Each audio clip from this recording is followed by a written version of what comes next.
This is a true story. The reconstructions are based on original cockpit voice recordings and eyewitness accounts. No family wants to lose a loved one, daughter, son. None of us think it's going to happen to our family. We read about these horrible crashes and we think, thank God, you know, and chances are it won't happen to us. The odds are in our favor.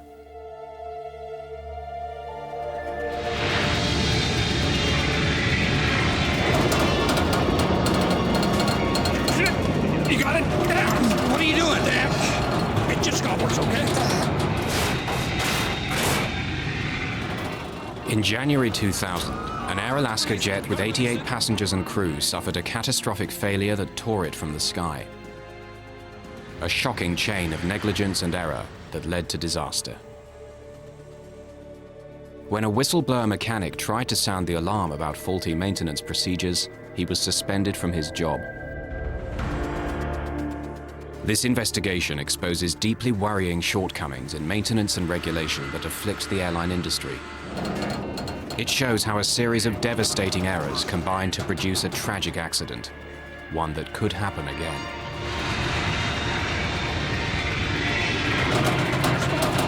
Release it.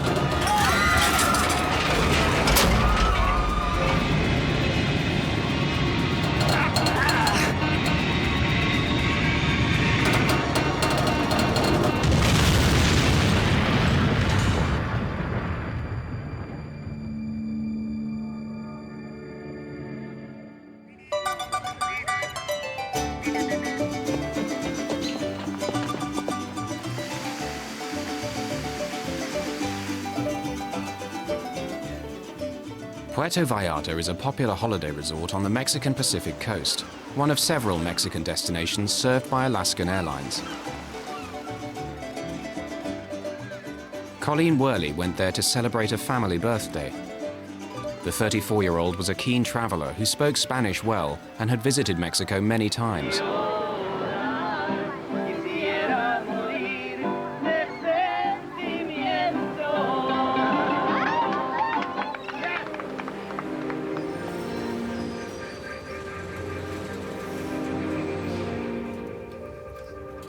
Colleen and the other holidaymakers returning from Puerto Vallarta settle in for the 3-hour, 45-minute flight to San Francisco.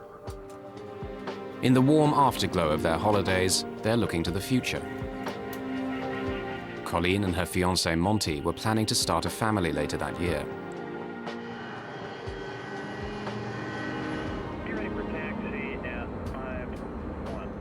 The pilots on Flight 261 are very experienced. Both Captain Ted Thompson, 53, and First Officer Bill Tansky have thousands of hours flying MD-80s. They know the plane well. The MD-83 is one of a successful and popular family of rear-engine, low-flying planes. Originally launched in 1980, over 1,100 were delivered worldwide. Flaps. Check, confirmed. Spoilers. Check. Armed. Instruments. But on January the 31st, 2000, as they prepared Flight 261 for departure, Thompson and Tansky had no idea that deep in the plane's tail lay a crucial weakness.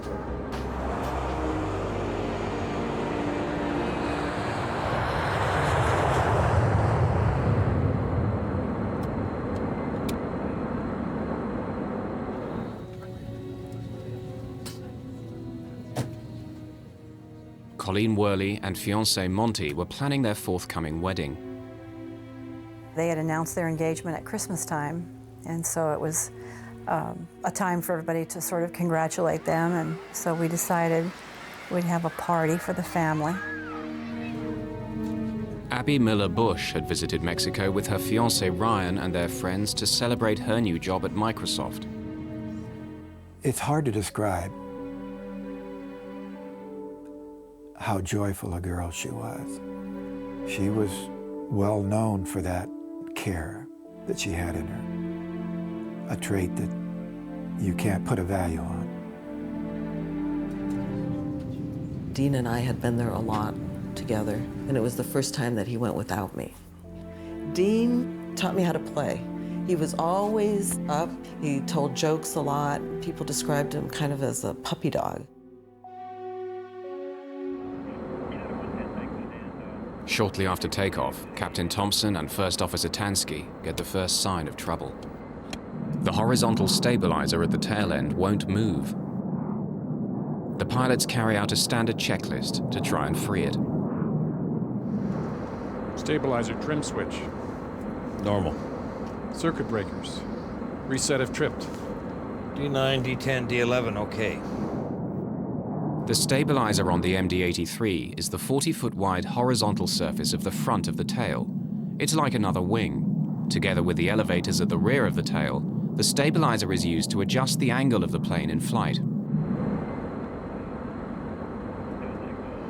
The stabilizer wasn't moving. Thompson and Tansky assumed there was a fault in the electric motors that move it up and down. They believed they could fix the problem. They had no idea they were in great danger. What they dealt with was something that really snuck up on them. It was not supposed to be a big deal. If it had been, they would have turned around and gone back in to the Mexican airfield they came out of. So it's perfectly all right to troubleshoot it. The pilots repeatedly try the two switches that operate the stabilizer. The primary motor is activated by both the switch on the control stick, known as the pickle switch, and the sliding suitcase handles on the central console. Either system operative. No. Both systems inoperative. Consider stab jam. Do not use autopilot. Check. The jammed stabilizer is pushing the aircraft down towards the ground. At 28,500 feet, the pilots switch off the autopilot and fly the plane manually. Systems inoperative. They have to pull back hard on the control column to push the nose of the plane up. This requires considerable physical effort by the pilots. The plane climbs for the next 7 minutes to its cruising altitude of 32,000 feet.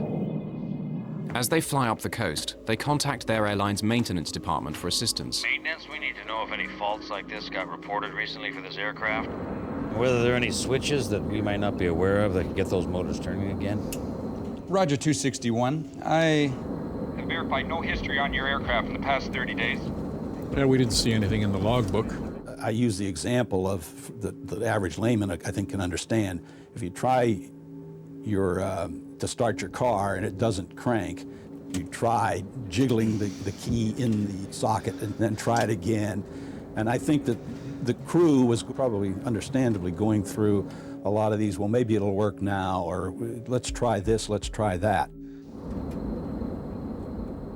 The pilots need to think about what will happen when they descend for landing. How will the plane behave? Will they be able to control it? But several minutes after requesting help from the ground, they're getting no advice. As Flight 261 approached Los Angeles from the coast, the problems were about to get far worse.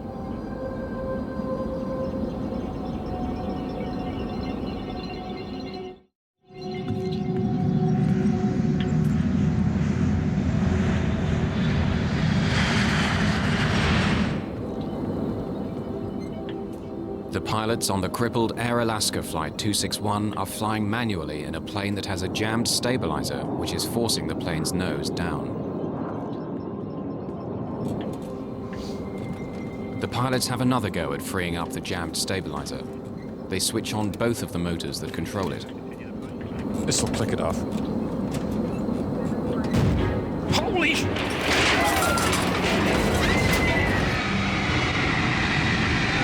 From 31,000 feet, Flight 261 plunges downwards for over a minute. The pilots battle for control. It just got worse, okay?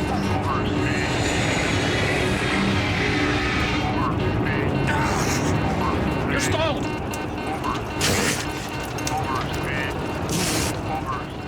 At first, they pull back on the control columns to fight the dive. Then the pilots push the nose down into the dive to regain control. It's a risky maneuver, pushing the plane's dive to 350 miles per hour. You gotta release it! You gotta release it! The pilots slowly bring the plane back under control to bring the plane out of its dive.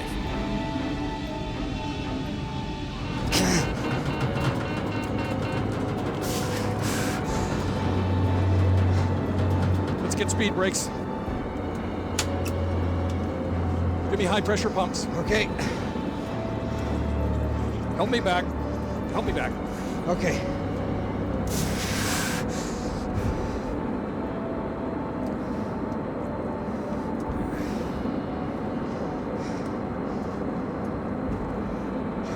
Center Alaska 261. We're in a dive here. I've lost control. Vertical pitch. Alaska 261, say again, sir. Yeah, we're out of 26,000 feet. We are in a vertical dive. Not a dive yet, but we have lost vertical control of our airplane. Just help me. Once we get the speed slow, maybe we'll be okay.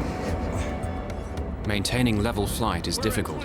The jammed stabilizer keeps pushing the nose of the plane down. We're at 23.7. Request.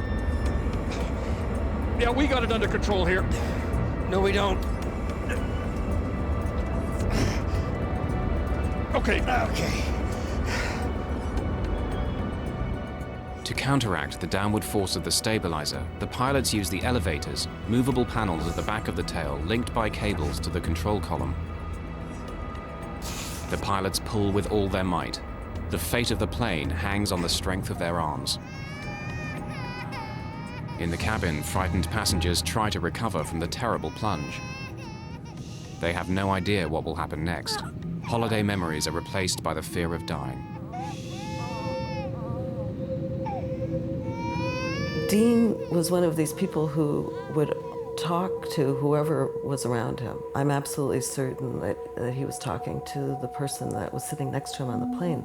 I'm sure that they had a connection. Colleen was very unique from my other kids, and she loved to travel. She was a beautiful girl. But here was a 25-year-old who was like she had her own private rocket ship. She was really going places.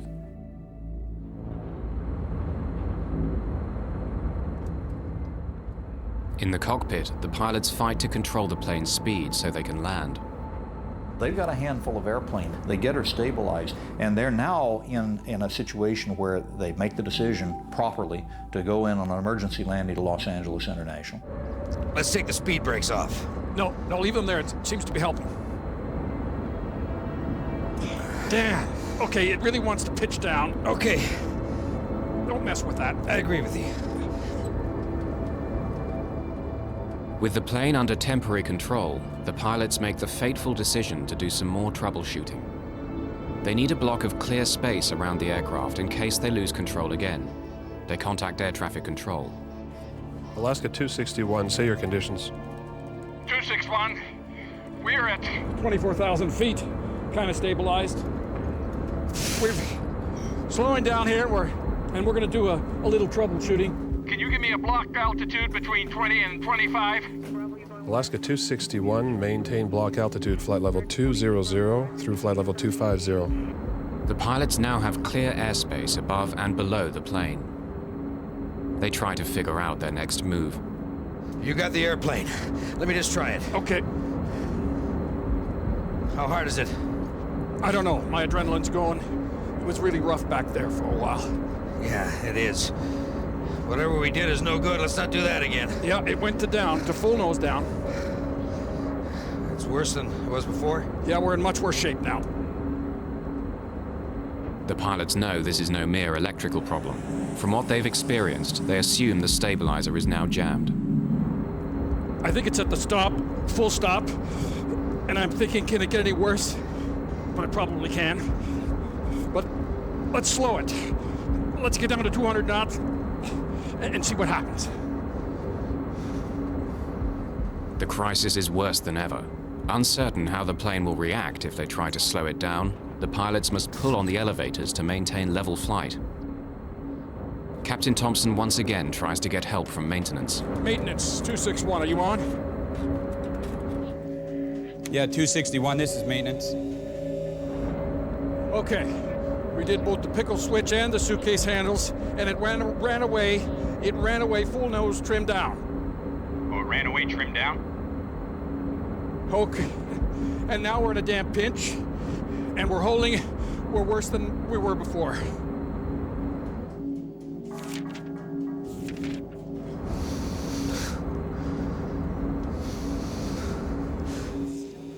You getting full nose trim down, but you don't get No nose trim up, is that correct? That's affirmed. We went to full nose down, and I'm afraid to try it again to see if it would go in the other direction. Okay, well, your discretion. If you want to try it, that's okay with me. If not, that's fine. See you at the gate.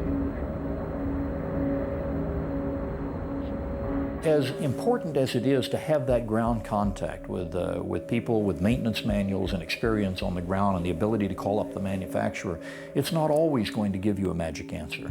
The crew had already gone through every logic tree they possibly could think of. Maintenance clearly does not appreciate the significance of the situation. This is the last the crew will hear from them. No one can help the pilots now as they struggle with a jammed stabilizer.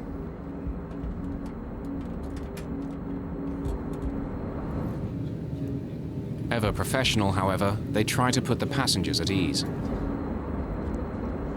Folks, we have had a flight control problem up front here. We're working it. That's Los Angeles off to the right there, and that's where we're intended to go. We're pretty busy up here working this situation. I don't anticipate any big problems once we get a couple of subsystems on the line. But we will be going into LAX, and I anticipate us parking there in about 20 to 30 minutes. In fact, they will never make it to Los Angeles. But that's just the beginning of a real-life horror story yet to unfold.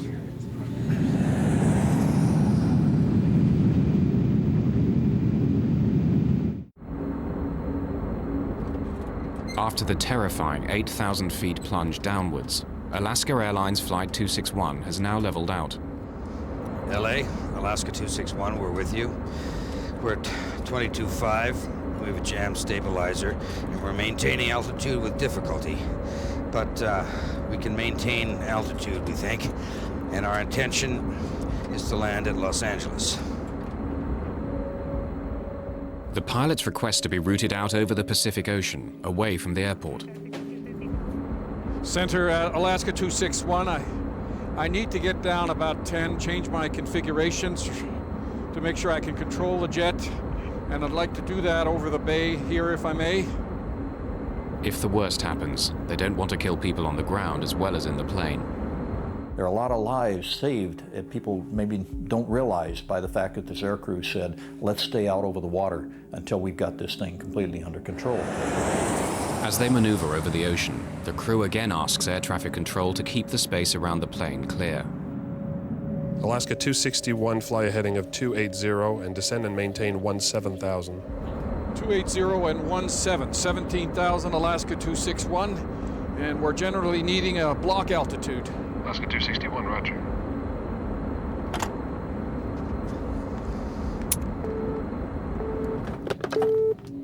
I need everything picked up and everybody strapped down. The pilots concentrate on trying to fix the plane, even though they don't know what will happen. I'm test flying now. How's it feel? It's wanting to pitch over more. Okay, get some power on. I'm at 250 knots. Real hard?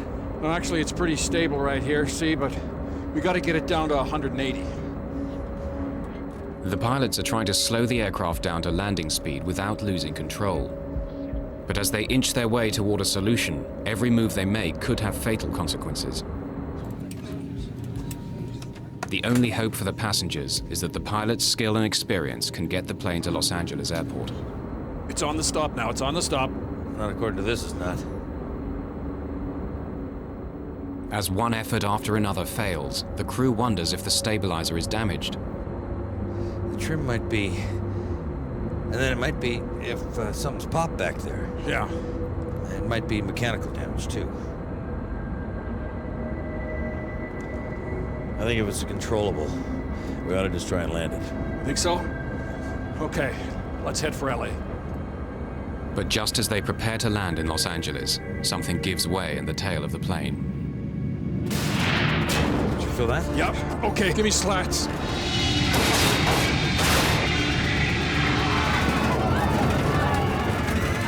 The plane dives straight down from 18,000 feet.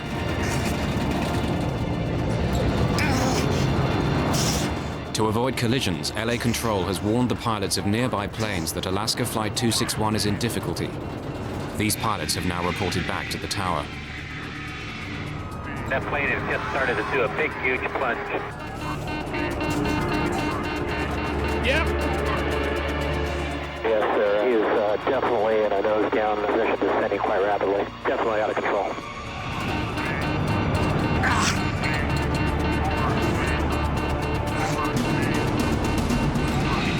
Plane's inverted, sir. Okay. Yeah, he's inverted. The pilots have difficulty reaching the controls. The plane is upside down, but they believe they might be able to roll the plane out of the dive. Mayday! Push and roll! Push and roll! Kick, damn it! Push! Push! Push!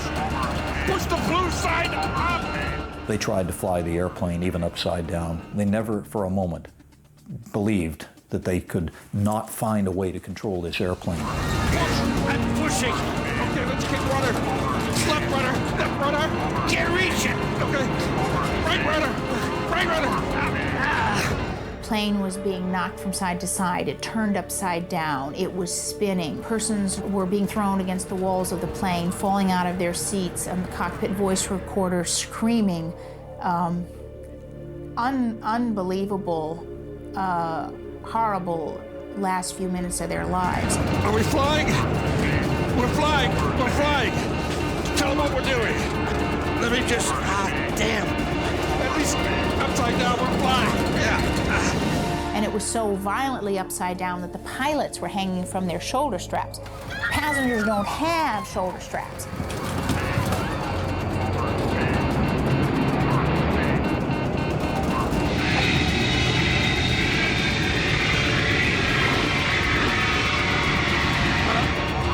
Here we go.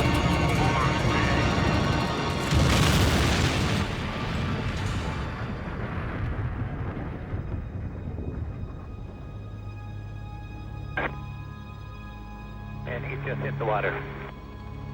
Yes, sir. He hit the water. He's down.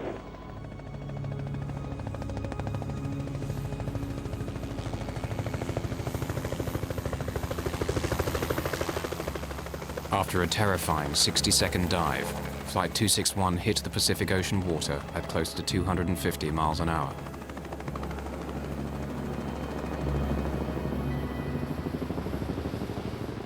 Rescue helicopters were soon at the crash site, but there were no survivors. The plane had broken up on impact. 88 passengers and crew, including 3 young children, died instantly. Colleen Worley died with her fiancé, Monty. As a mother, keep waiting for your child to come home.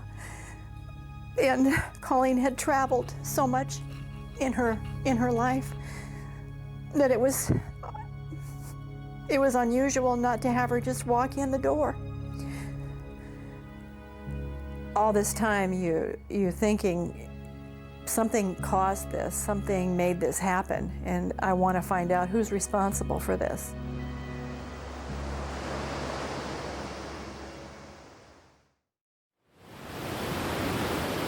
The investigation into Alaska Airlines Flight 261 began to swing into gear, but the wreckage lay 700 feet down. So National Transportation Safety Board officials called on Navy submersibles to retrieve the plane from the seabed. We set up a base of operations, and we had a remote operating vehicle with the side-scanning sonar, which they used to map the debris field and get an idea of how widely spread the wreckage was.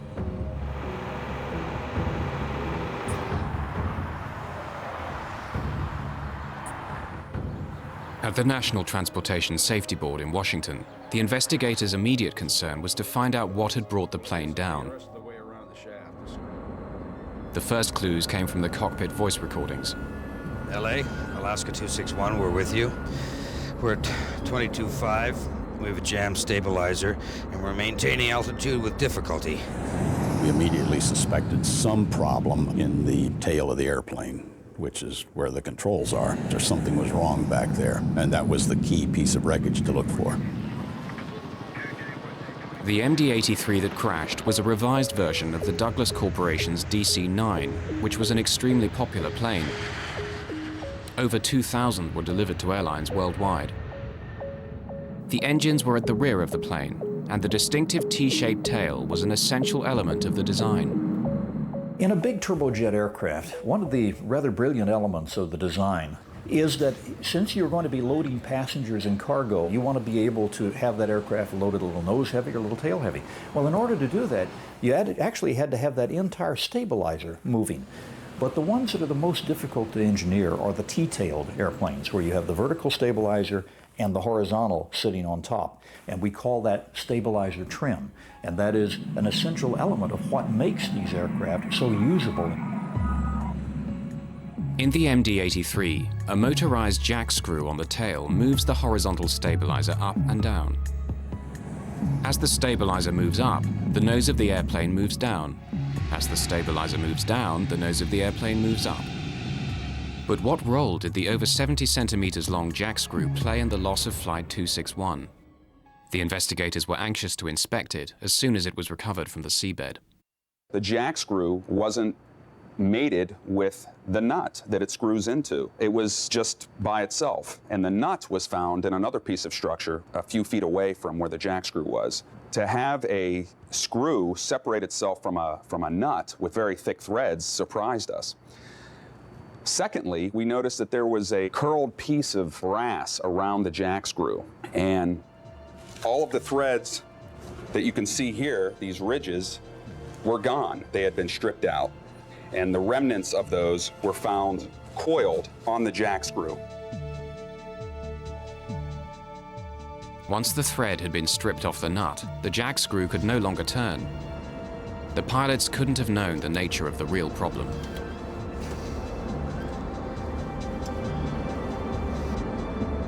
The crew was confronted with a situation that had never occurred before.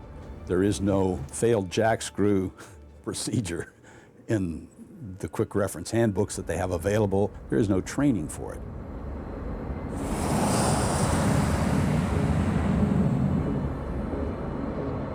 When the jack screw jammed, the pilots were unable to adjust the stabilizer.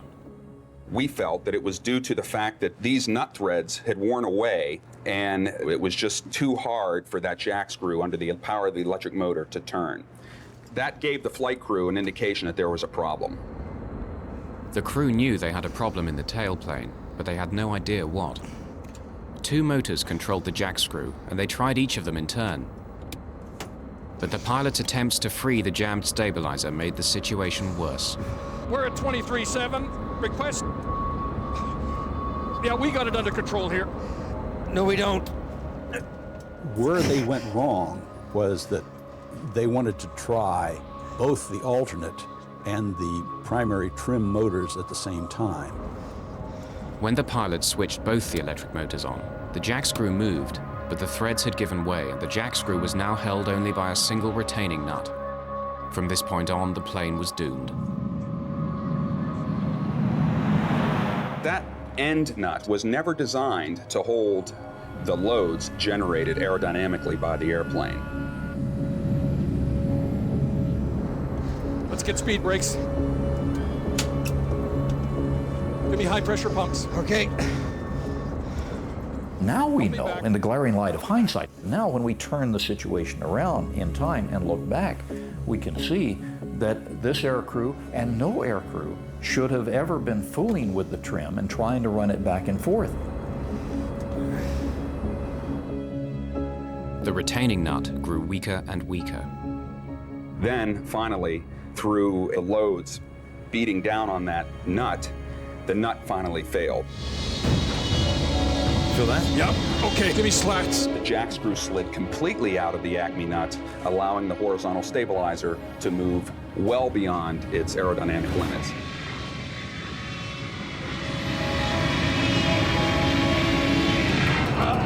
Here we go.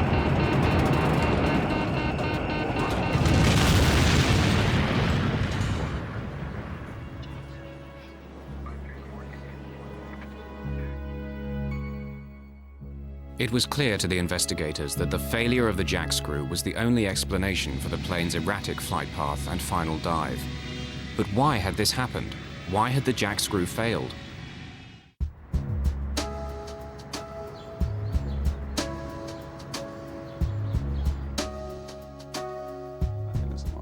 The investigators began looking deeper and deeper into the condition of the faulty jack screw on Alaska Airlines Flight 261. What had caused it to fail? There was no lubrication or visible grease on the working area of the screw. That was surprising and strange.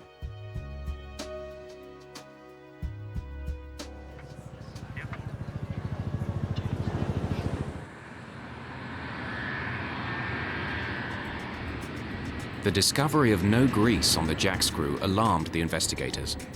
They alerted the Federal Aviation Administration, who ordered an immediate check on all the MD-80s in the USA. They made a shocking discovery. At Alaska Airlines, in 6 of its fleet of 34 planes, the jack screw assembly needed to be replaced after failing the new inspections.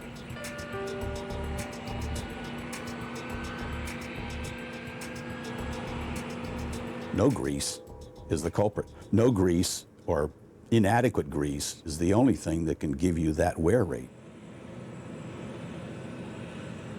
A simple lack of grease led to the failure of the jack screw and the loss of 88 lives. But why did this happen at Alaska Airlines? The investigators' attention now switched to the company's maintenance program. What emerged was deeply worrying. We interviewed all the mechanics who had worked on these airplanes. We knew that they had been falsifying records or not doing the work they had indicated. The mechanics at Alaska complained that they were pressured to keep the planes in the air, or that their recommendations were overruled by supervisors. Some alleged that records were altered to show work done that was not done.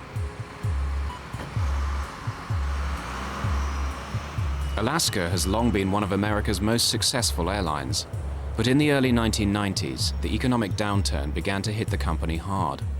Its response was to slash costs to revive its fortunes.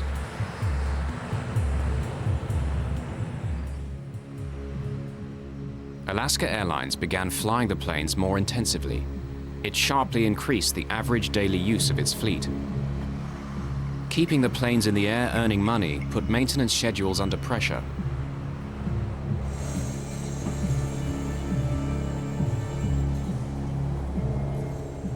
John Leotine was a lead mechanic at Alaska Airlines' Oakland maintenance facility, where he worked for 8 years. Leotine felt that the new pressures on maintenance put passengers' lives at risk. He was to pay dearly for expressing those concerns. We've used an actor to portray his experiences based on his sworn evidence to the NTSB. Leotine claimed that planes were being pushed back into service too quickly. Sometimes, rather than wait for a replacement part or repair, supervisors passed planes fit for service, free to carry passengers up into the air.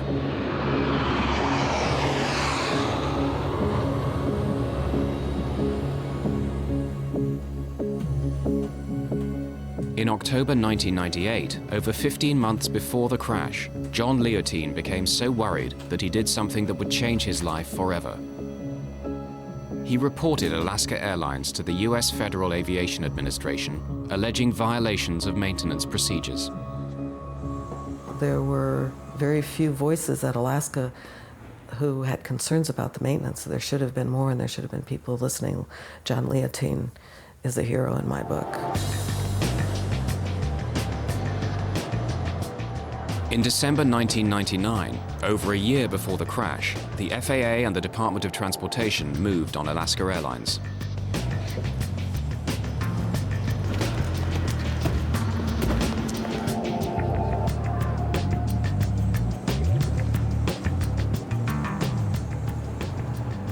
The case was referred to federal prosecutors, and the FBI raided Alaska's maintenance facilities and seized thousands of records.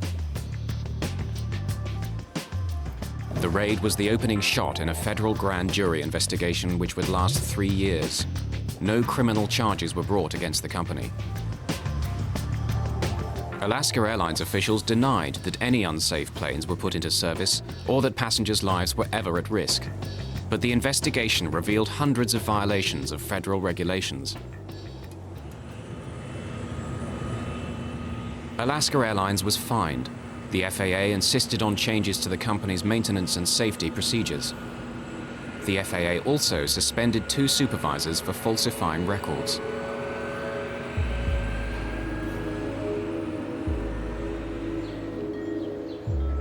Like other whistleblowers, John Leotine would pay heavily for his efforts to save lives.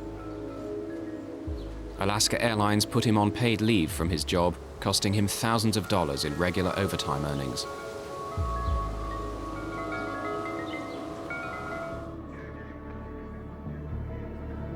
Then, in January 2000, John Leotine saw his worst nightmare come true. The kind of accident he tried to prevent by contacting the federal authorities now took place just off the California coast.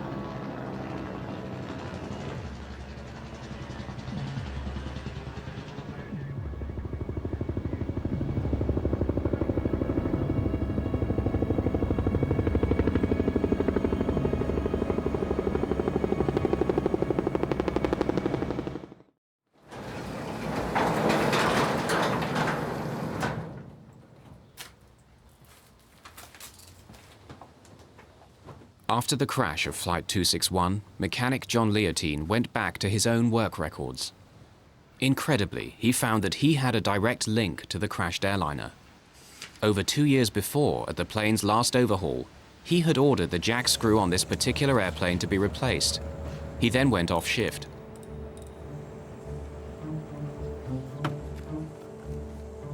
When investigators examined the record, they found that Leotine's recommendation had been overruled by the next shift and the plane put back into service. It would be 2.5 years before the next overhaul, but time ran out. 2 months before the overhaul was due, Flight 261 crashed.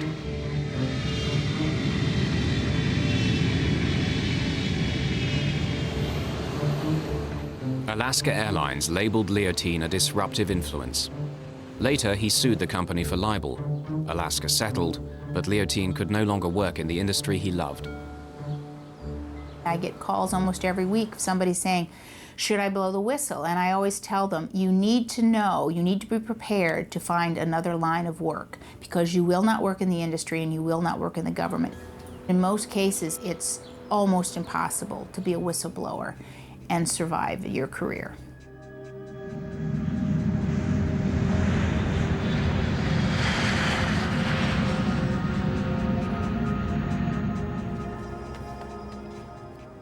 As the investigators continued their work into Flight 261, they made another startling discovery about the drive to cut costs at Alaska Airlines.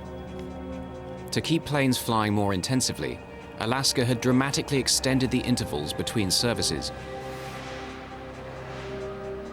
This was significant because when a plane is designed, every part has a schedule listing when it's serviced and when it must be replaced. You're supposed to go in and inspect every so many hours, and that's different on parts all over the planes. Some things you have to look at after every flight. Other things have to be inspected every 2 or 3 days. By 1996, Alaska Airlines extended the intervals between jack screw inspections by 400%. Now there was over 2,500 hours between each service. The extended service intervals were to prove fatal to Flight 261.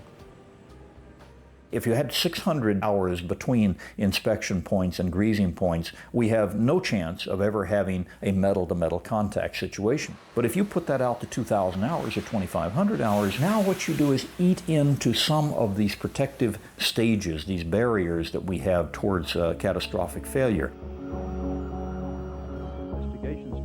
In its final report into the crash of Flight 261, the NTSB concluded that Alaska Airlines' extended service intervals to the jack screws on its MD-80s was a significant contributor to the crash. With carriers doing anything to save a dime, maintenance, safety, took a back seat. And one of the shocking things about Alaska is that they were allowed to increase inspection intervals. And it was very shocking because that is the only way we have safety. The extended maintenance intervals meant that lack of grease on the jack screw was not discovered before the crash.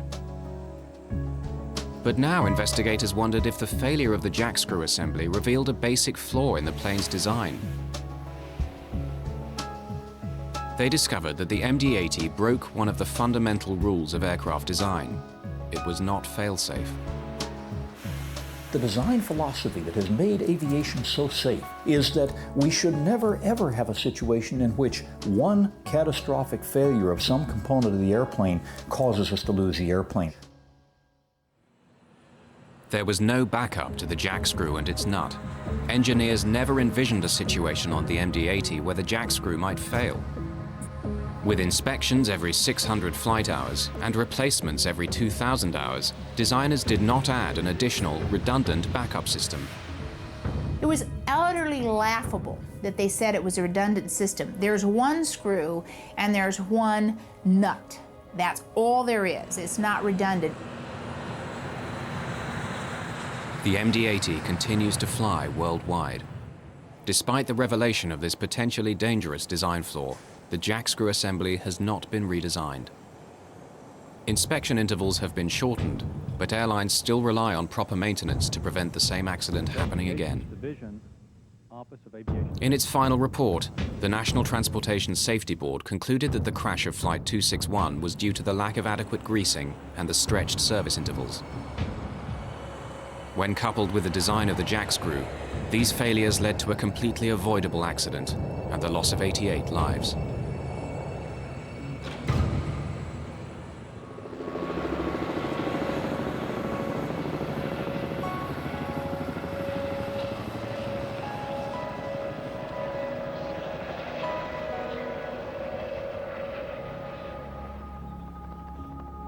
Three years after the crash of Flight 261, the relatives and friends of the dead dedicated a permanent memorial at Port Hueneme, close to the crash site.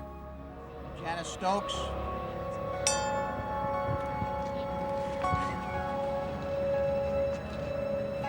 I think the best thing and the only thing in our infinite inadequacy of making up for the loss from this life is to say something that we've been able to say on a lot of other accidents to other grieving families, and that is, those deaths will not be in vain.